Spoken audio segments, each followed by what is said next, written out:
Au nom du Père et du Fils et du Saint-Esprit, ainsi soit-il. Je vais prendre aujourd'hui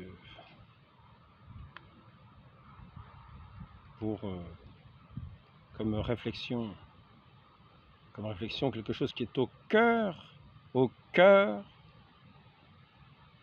de la foi des Mahométans.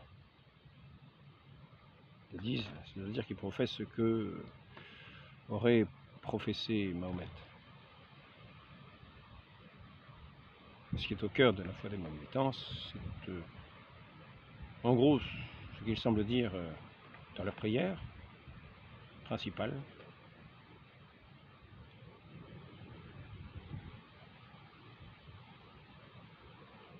Donc il n'y a de Dieu que Dieu unique, en gros, quelque chose de ce genre, et Mahomet est son prophète. Et ici, donc, je citerai un bout de sourate, un morceau de sourate, un verset de sourate. Certes, Allah ne pardonne pas qu'on lui donne des associés. Certes, Allah ne pardonne pas qu'on lui donne des associés.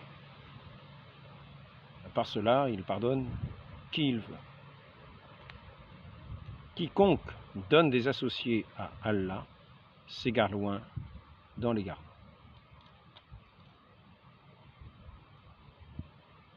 Moi, si je prends juste le terme associé, associationniste et tout ce qui est autour de la racine d'associé, je me dis, c'est une formule qui est très mal choisie. C'est une formule qui est extrêmement mal choisie.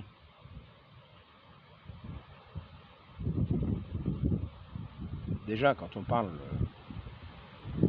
d'alliance, dans l'Ancien Testament avec les Hébreux, Dieu faisait alliance. Mais j'ai regardé un texte musulman, il semblait dire que, en fait, Dieu avait fait alliance avec tous les prophètes. Il y avait un certain nombre de prophètes, je crois qu'ils en citent 7 en gros. Et avec chacun, il y a eu comme une alliance. Une alliance. Qu'est-ce qu'une alliance? Qu'est-ce qu'une alliance? Sinon une association. Eh oui. Si nous réfléchissons au mot alliance, c'est nécessairement une association.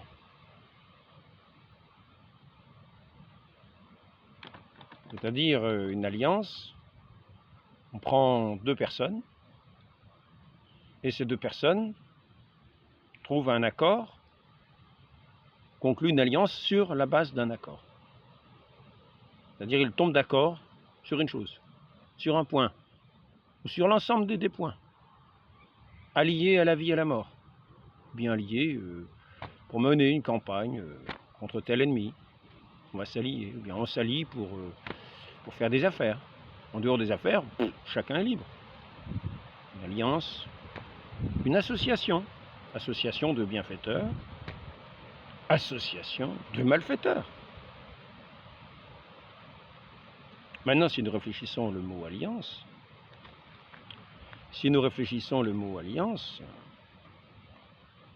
on ne peut pas dire que ce soit une alliance quand on dit si tu fais pas ce que je te dis, je t'écrase. Ça, c'est pas une alliance. On impose, on écrase. C'est une façon d'écraser la volonté de quelqu'un. On écrase la volonté de quelqu'un, on ne tient pas du tout compte de la personne. Si tu ne fais pas ce que je te dis, je t'écrase. Parler d'une alliance, pas une alliance. C'est qu'il y en a un qui est en état de puissance d'écraser, et le seul accord, il conclut un accord et dit tu fais ce que je te dis ou je t'écrase. Est-ce que c'est une alliance? Quel est le type de cette alliance? Il y a une association, ça c'est sûr, il y a une association. Si l'autre dit oui, d'accord, je conclus cet accord, je suis d'accord, mais s'il n'est pas d'accord,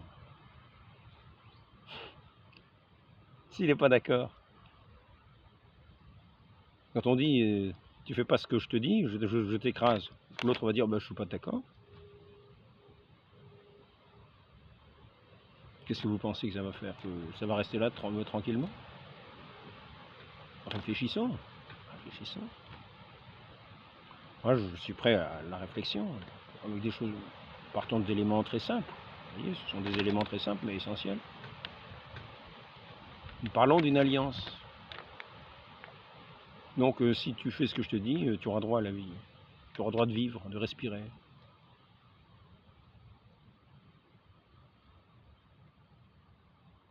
Là, ça va même plus loin. Ça va même plus loin. Il t'interroge au sujet du butin, dit: le butin est à Allah et à son messager. Là, c'est la sourate 8.1. L'autre, c'était la sourate... certes, Allah ne pardonne pas, qu'on lui donne des associés, par cela, il pardonne tout, il pardonne à qui il veut.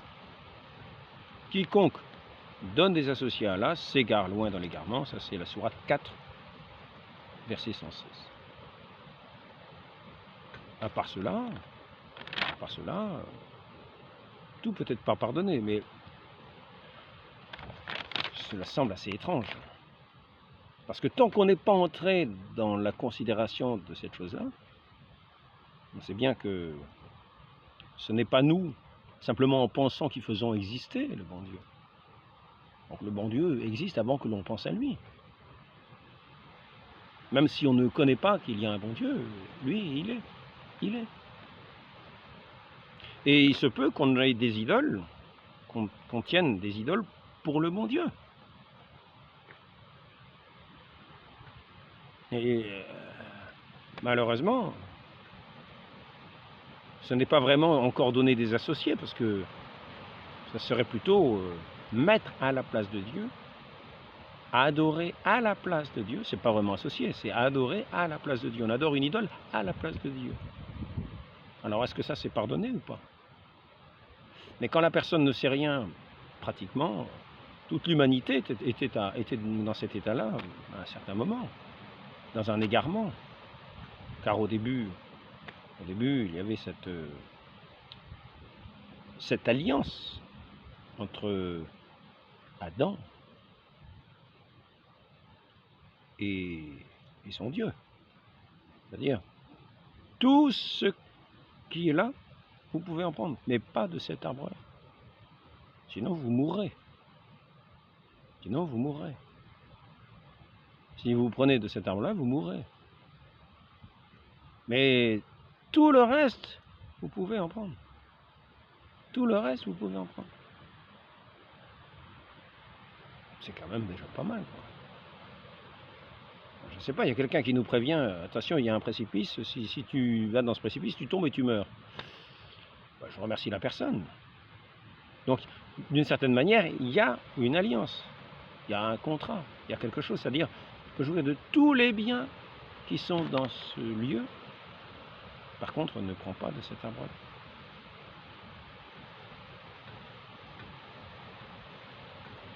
C'est son Dieu qui parle à sa créature.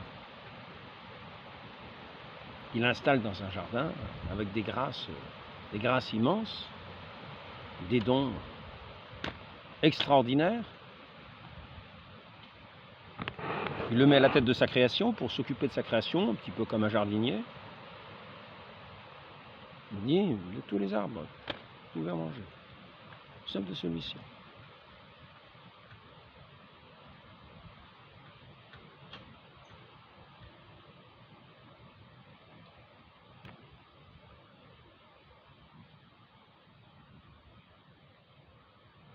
On peut dire que c'est d'une certaine manière une association. Froisser, multiplier, œuvrer à ce jardin de cette création que je fais, travailler mes œuvres divines. Dans cette création, soyez le chef-d'œuvre de cette création, travaillez d'une certaine manière à ma gloire, vous qui êtes, vous que j'ai fait à mon image, en qui j'ai donné cette capacité de me connaître. Je vous ai donné cette capacité de me connaître. Donc à l'origine, jusqu'à ce qu'il y ait cette désobéissance, nous étions dans une connaissance de Dieu. Et puis à partir du moment où nous sommes entrés en désobéissance avec Dieu, nous avons pensé qu'il abusait d'une certaine manière. Nous avons perdu le sens de son amour. Nous n'avons plus cru que Dieu était amour. Nous n'avions plus cru que Dieu était notre Père. Nous n'avions plus cru qu'il nous voulait du bien. Nous avons dit, il veut se garder ses biens pour lui. Il se garde son trésor pour lui tout seul. Nous avons vu que notre Dieu nous a donné le remède. Il nous a donné son Fils, mort sur cet arbre de la croix, dans lequel nous avions pensé nous trouver la vie. Et c'est là qu'il nous donne sa vie, pour témoigner, pour montrer qu'il nous aime. Il nous a donné celui qui était la prunelle de ses yeux, son Fils unique. Son Fils unique, il ne se l'est pas réservé même. Il nous l'a donné pour que nous ayons la vie. Dans son amitié, pour que nous croyions à son amour, que nous croyons à son amitié. Là, c'est une alliance. Scellée dans le sang de Christ. Là, c'est une alliance. On verse ce sang de la nouvelle et éternelle alliance. Tous ceux qui entreront dans cette alliance, eh bien, nous serons dans cette union. Dans cette union. Je viendrai faire ma demeure chez vous. Ce serait le temple du Saint-Esprit. C'est une belle alliance. Mais dire, si vous ne faites pas ce que je vous dis, je vous anéantis, c'est autre chose. Notre Dieu nous donne sa vie. Il dit, si vous la refusez, vous n'aurez pas la vie. Vous la refusez. Vous refusez d'entrer dans cette alliance, vous n'avez pas la vie, tout simplement. Vous aurez cette mort éternelle parce que je vous ai créé. Je vous ai créé avec une âme immortelle. Une âme immortelle, une âme, c'est-à-dire qui n'aura pas cette vie de la grâce, qui sera morte à la grâce, mais qui vivra éternellement sans avoir cette vie de la grâce, c'est-à-dire de l'amour, dans un désespoir permanent, total, éternel, parce que vous l'avez refusé. Là, c'est une alliance. Je vous tends ma main, vous la prenez, vous ne la prenez pas. Si vous prenez ma main, nous aurons cette vie dans cette communion, dans cette union d'amour. Si vous refusez de la prendre, d'entrer dans cet accord, dans cette communion, je ne peux rien pour vous. Je vous ai créé pour que vous entriez dans ma connaissance, dans mon amour, dans mon amitié et dans ma grâce. Maintenant, revenons à l'association. Le terme lui-même, si c'est simplement association, le terme est très mal choisi. Parce que qu'est-ce qui n'est pas associé à Dieu? Qu'est-ce qui dans le monde n'est pas associé à Dieu? Tout vient de Dieu. On ne va pas dire que tout est dissocié du bon Dieu. Non, rien n'est dissocié du bon Dieu. Tout vient de Dieu, tout vient de lui, tout est par lui. Tout est pour lui. Dans la plus grande gloire de Dieu, il nous permet d'entrer dans sa gloire. Si nous faisons alliance avec lui, il nous permet d'entrer dans sa gloire. Sinon, ce n'est pas simplement un écrasement. Non. Non, nous serons dans cet oubli éternel. Alors que nous sommes créés pour entrer dans sa gloire. Et il nous donne, nous qui nous sommes écartés, il nous redonne sa main en nous disant, venez entrer dans ma gloire éternelle.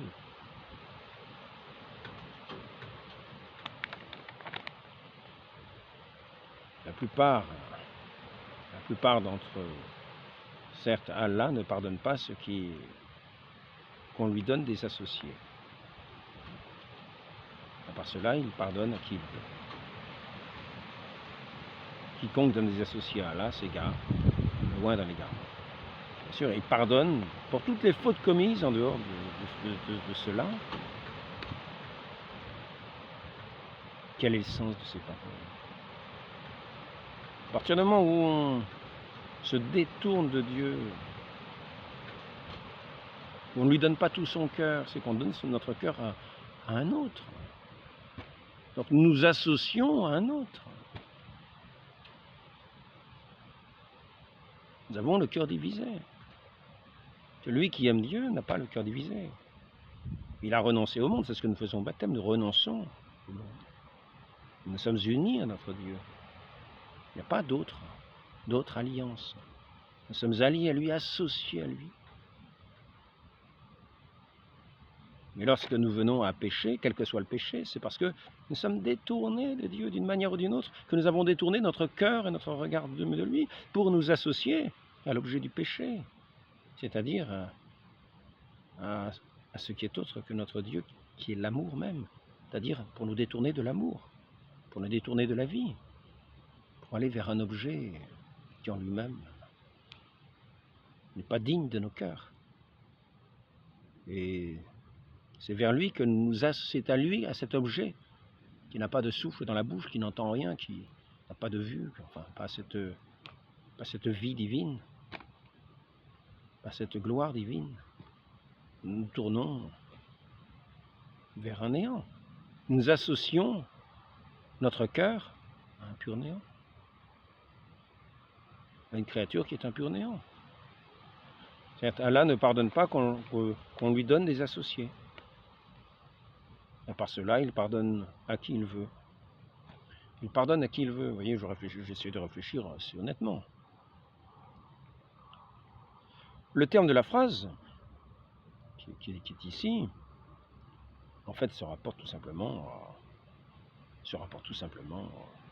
à l'évangile, en fait.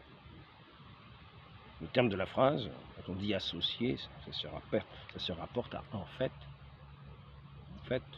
aux chrétiens particulièrement. Quand on dit associationniste, c'est pas simplement des choses comme ça, on se détourne de Dieu pour aller vers le péché, parce que tout est pardonné apparemment. Et c'est simplement pour dire qu'un Dieu est associé à leurs yeux, un autre. Et cet autre, ils le traduisent par la profession de foi chrétienne. Celui qui confessera que Jésus est le Fils de Dieu, Dieu demeurera en lui et lui en Dieu. Vous voyez, c'est exactement l'inverse. Et il ne s'agit pas ici, ce sont des personnes divines, mais nous ne disons pas qu'il y a plusieurs dieux. Disons qu'il y a plusieurs personnes divines, 3 personnes divines en particulier, le Père, le Fils, qui est la connaissance du Père, et le Saint-Esprit, de connaissance du Père, pas une connaissance intellectuelle, de connaissance du Père qu'il a d'un seul mouvement, d'un seul acte de connaissance, pleine et entière. Il est Dieu également de même substance que le Père. L'amour qui unit le Père et le Fils est de même substance et le cœur de la divinité. Dieu est amour. Et ça ne fait pas 3 dieux. Rien n'est associé dans ce sens-là. Ne mettons pas des idoles en comparaison avec notre Dieu.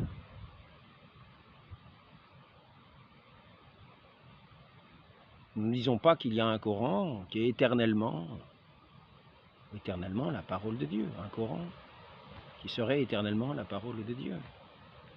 Comme associé à Dieu, comme presque... Serait-il idolâtré ce Coran? Serait-il mis en association une parole éternelle que les hommes reçoivent, qui serait la parole de Dieu, qui ne serait pas Dieu? Ah, la chose est étrange. La chose est étrange.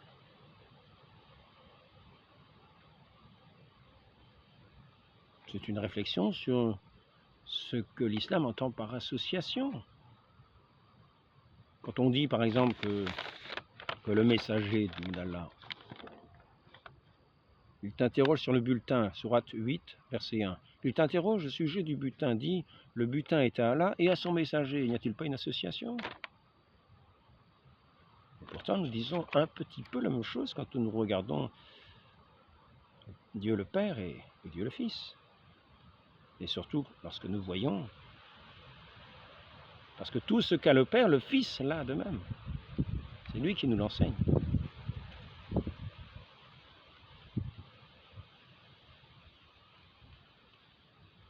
Il est dit aussi qu'au sujet du Christ, qu'il est l'héritier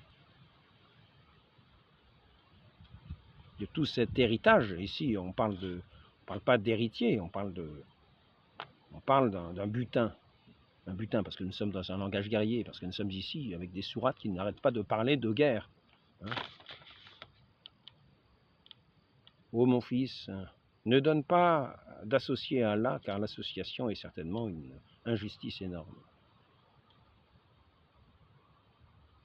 Pourtant, la création elle-même, on ne va pas dire qu'elle n'est pas dissociée de Dieu. Dieu est bien son origine. Et il la porte à chaque instant. Nous ne pouvons pas dissocier la création de Dieu. Nous ne dirons pas que la création est Dieu. La création est la création, c'est l'ensemble de ces créatures. La création, c'est tout ce que nous pouvons voir, considérer, visible, invisible, et qui n'est pas Dieu. Les anges, les esprits bienheureux, la terre, le ciel, tout ce qui est fait dans l'univers, qui n'est pas Dieu. Mais sans Dieu, cela ne serait pas. Il y a donc une association. Le terme est très mal choisi. On ne donne pas d'association. Nous ne donnons pas d'associer à Allah, mais Allah, excusez-moi, moi je parle en tant que... Je regarde ces textes coraniques, mais je parle avec un langage plutôt chrétien, donc au lieu de dire Allah, je ne connais pas, je ne sais pas qui c'est, moi. Je ne sais pas qui c'est, je ne le connais pas.